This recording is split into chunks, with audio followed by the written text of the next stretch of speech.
Welcome to Allies or Enemies. I'm Jess. And I am Sean, and today we are talking about Alley Cat. And Alley Cat is a publisher here in the UK, and they're one of the larger UK publishers, I think. You would think so, at least from looking at our shelves, because we got a whack of their games.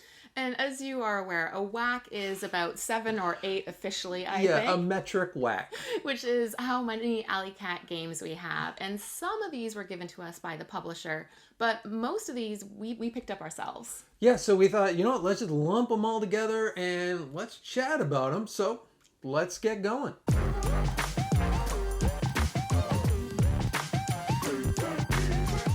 First up, we have Dice Hospital, which is a hospital full of dice. So you start by drafting your ambulance of dice patients, and then as they get placed into your hospital, you use the rooms, the doctors, the specialists that you have to try and increase their pip value until they get to the theoretical value of 7, and then they're discharged. And without looking at the stats at all, I would guess that this is Alley Cat's most successful game. It seems to be the one that a lot of people play, and I think for really good reason. This was the first one we got, and I was a little unsure because of the theme. Because if you're not healing them, they will slowly deteriorate until they just die. And there's a lot of serious hospital theme in there, but it's actually super accessible, super quick, and we played a lot. We really like the puzzle, and so much so that we even picked up the expansion as well, which is great. That adds a few different modules that you can incorporate. So I would say this is probably our most played of the games that we're going to be talking about.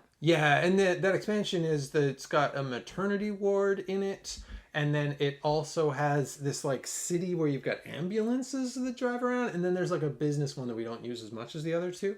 But I think the expansion adds a lot to it too. So next up, we're going to talk about their newest game, which is Starfighters. And Starfighters is just a super quick, hectic, frantic, dice rolling, battle-y game where you've got ships out on the map and you've got pilots and you've got asymmetric boards if you want to play with them, or you can play with not asymmetric boards. And really what you're doing is you're rolling dice fast and you're putting them out onto the different systems on your board that are shooting or driving or shields.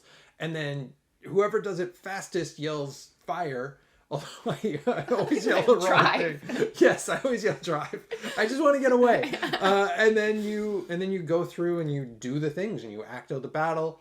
And you have these really frantic battles. And I think that franticness is a key part because the actions you're doing are fairly simple. You're moving your ship, you're turning, you're putting out torpedoes, or you're just firing on the enemy.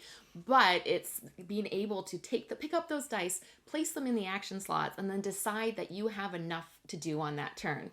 That makes it that franticness that comes into play, and quite stressful, I would say, as well. Yeah, and the battles themselves aren't frantic. So once you've laid out everything, then everyone takes turns, and you can really be thoughtful about, oh, do I want to drive now? Do I want to shoot my missiles? Do I want to shoot this thing? And you've got to like destroy the shields until you've destroyed the ships. And it does end up being a fairly like decently length battle too. This is like a 30-ish minute at least, I would say, game for the most part. It's got a little bit of that feeling of Galaxy Truckers, of that like grab.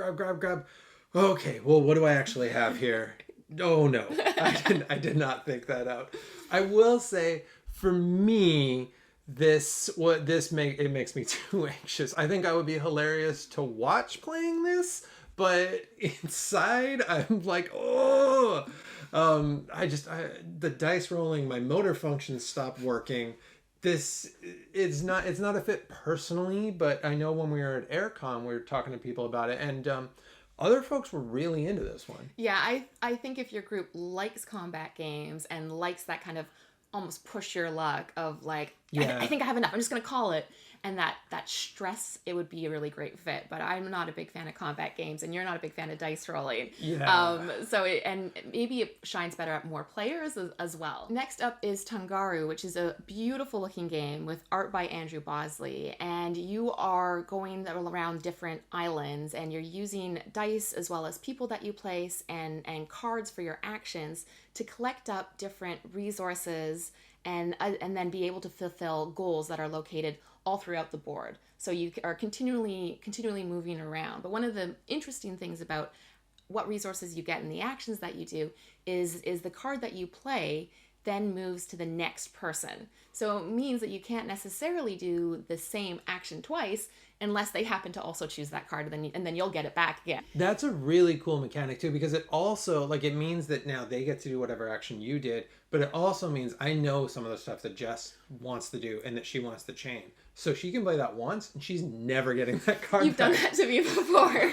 I'm just like, I hope you enjoyed the one time you play that. It means you can't do it either, though. It does, but I'm willing to bite that bullet. But it is really interesting, the gameplay with that part of it. And this is one, we actually won this in a raffle and we hadn't even heard of it. And it ended up being, this is like a real dark horse for us. Like, this is probably my favorite of all of Alley Cat's games. I really like this game. I feel like it flew under the radar. Not a lot of people heard about this or picked this up. I think it's worth tracking down if you like a card-based resource management, like Euro-y game, but with kind of a neat theme. We always listen to Moana when we play it as well. I think that's a huge part of the charm, because you definitely feel like you're in that region, and it looks so lovely, and we have some of the upgraded pieces as well. Mm-hmm. So it looks good, and it's a fun resource management worker placement game. Yeah, it just flew under the radar, but it's so worth checking out. Next up is Eternal Palace, which is another dice placement game. And in this, you're at a Eternal Palace, I guess, and you're putting dice out onto the board, and they do different things in the different sections. And it feels a little kind of like an elaborate roll and write game, a little bit, but it's got this cool mechanic where you roll your dice and then you put them behind your screen and you put them into chunks. So you can have them by themselves. Like if you've got a 1, 3, and a 2, you can have a 1, 3, and a 2, or you can smush that 3 and 2 together to make that one a 5 and have a 1 over here, which is an interesting decision. And then you kind of reveal that at the same time. And you're using those dice to get resources and get people and move up these little tracks to, in the end, get these chunks of art. So you move up tracks, you get bits of a painting, and then you make this painting on an easel.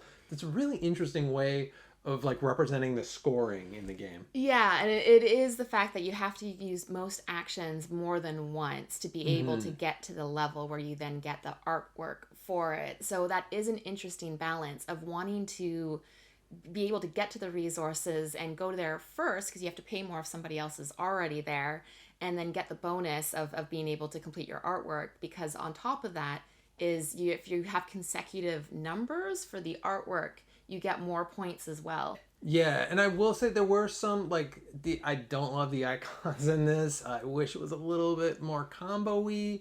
You are a little bit forced to specialize in certain things. But the art thing is really cool, and it plays super quick, very much like a roll and write game. Next up is Pier 18, which is an 18-card card game in which you're building out a pier. So you start with your own personal goal, and that gives you something to work towards. But importantly, the cards that you're drafting also have various icons, and there's 4 different icons, and they all score differently. So you are trying to also maximize those scoring opportunities whilst considering that main goal that you have as well. Yeah, there's a whole bunch of, and this is, first of all, look at this. I love this. Please, I just want all games like this. We can fit so many. We can of have these. so many games. We can have so many games. I love a little 18-card game, but it is clever because, like a lot of these little card games that do a lot with a little, each card does multiple things. Like each one has a different end game goal depending on which one you use. So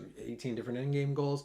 Each one also has obviously different icons on it, but then also there's a drafting phase, and whichever one is undrafted at the end, you get, or one of the people gets based on the icons that they have out. So there's, for only 18 cards, there are multiple ways of scoring and like kind of multiple paths to victory within that, which is fun for a game that takes like 5 minutes and costs like £6. Yeah, it is quite affordable, and it looks really pretty too. I like the artwork. It's the same designer. The designer did both the artwork and the design, and having those long piers at the end is really satisfying. And then moving from the lightest game to the heaviest, at least in terms of brain power, is Autobahn. And in Autobahn, you're making the Autobahn, and it's all this really interconnected, interwoven action selection where you're building roads and upgrading roads and driving trucks on roads and making deliveries and putting gas stations on those roads, and just a lot of roads everywhere, connecting all of Europe. And it's got, then you're putting administrators and office workers, and those are getting you your scoring and the intermediate scoring, and you're raising up cities. And it's just, there's a lot to think about here. And it's from Fabio Lopiano, who made Merv, which we really like as well. And it's a really interesting direction for Alley Cat, this like heavyweight Euro game. Yeah, and part of the heaviness is that how much you're thinking about, because you're all working off of the same map.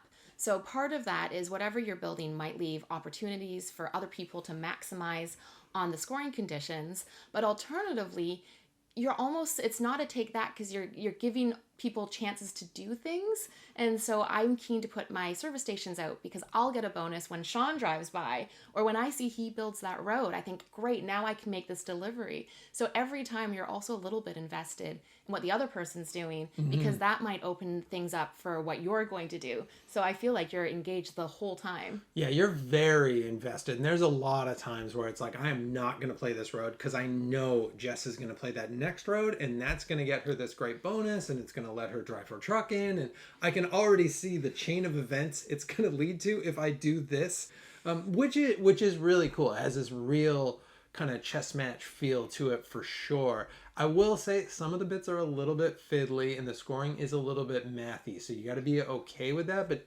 if you're okay with that, I think we've enjoyed this more each time we've played it. I think we have, and I think that's getting used to that fiddliness, because that the road num value changes like every time you add rows, and I've kind of just left that to you to do, because at first I was like, oh, I'm not sure how much this is, but it just takes a few plays to get used to it. Ignored it now until the scoring round, and then we're like, okay, let's go through each one of these, let's figure out the map. It's not the end of the world, but if you want that like real kind of back and forth, I don't want to give you this, but I want to take this, like it delivers that well.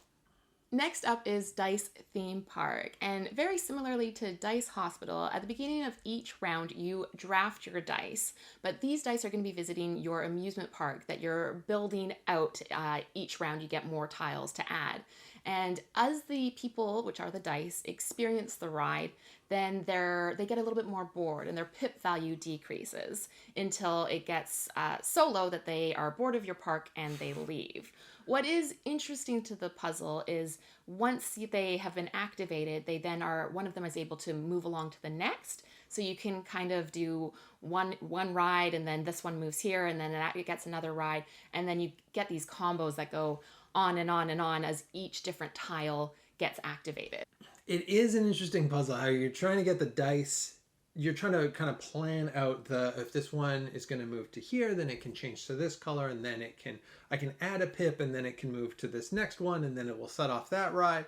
So you have those little chain reactions, and you've got these other moving parts as well, where you can hire mascots and you can hire different kinds of staff, and there are all these different kind of levers that you can move, but there's almost too many levers. We found with this that the short version was a lot tighter than the longer version, but I think we played it wrong for a while, which didn't help, and then we played it right, and then it didn't quite connect with us in the same way that Dice Hospital did. Yeah, the combos can feel satisfying, but it also, I don't know, I just prefer the simplicity of Dice Hospital, where this dice is going to this room and that's sorted. Yeah, and it's sometimes just because there's so many moving parts, it can feel a little easy moving all of those parts. This isn't to say that it's a bad game necessarily. I think if you really like Dice Hospital and you want some other way to use those dice, and I love the theme. I love theme parks. I like the mascots were really cool, but it just didn't quite connect for us, especially the way that Dice Hospital did.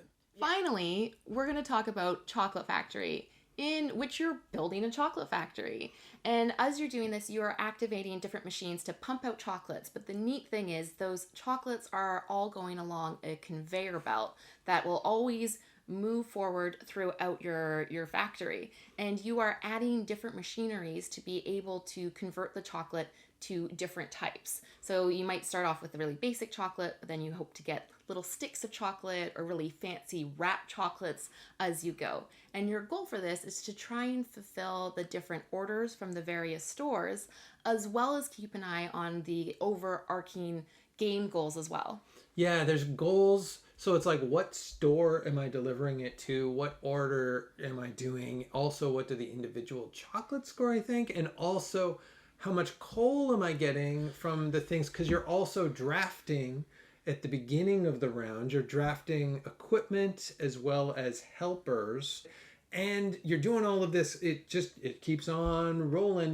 That conveyor belt is going to keep moving whether you like it or not. So you've got to be changing the equipment on the fly, which is a health and safety issue, I will say, for this chocolate factory. But that conversion is really interesting. So the placement of those machines can make a big difference. I've definitely had it where I thought, oh, this will be great last. And then the next tile I get, be like, oh, if only I could do my other machine first, because this would work really nicely.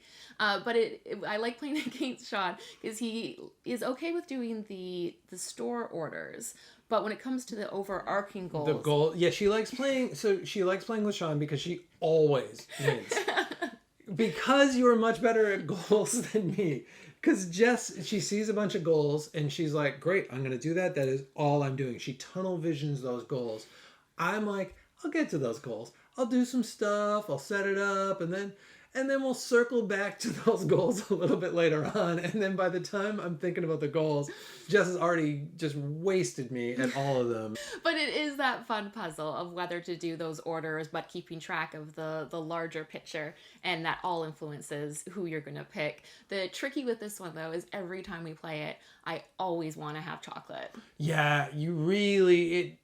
Even the pieces that don't look delicious make you think of delicious things. They do. It's all very chocolatey and having a chocolate factory. And that is it. That is a whole whack of games, but it's cool that there are these UK-based publishers, and it seems like there's more popping up too all the time.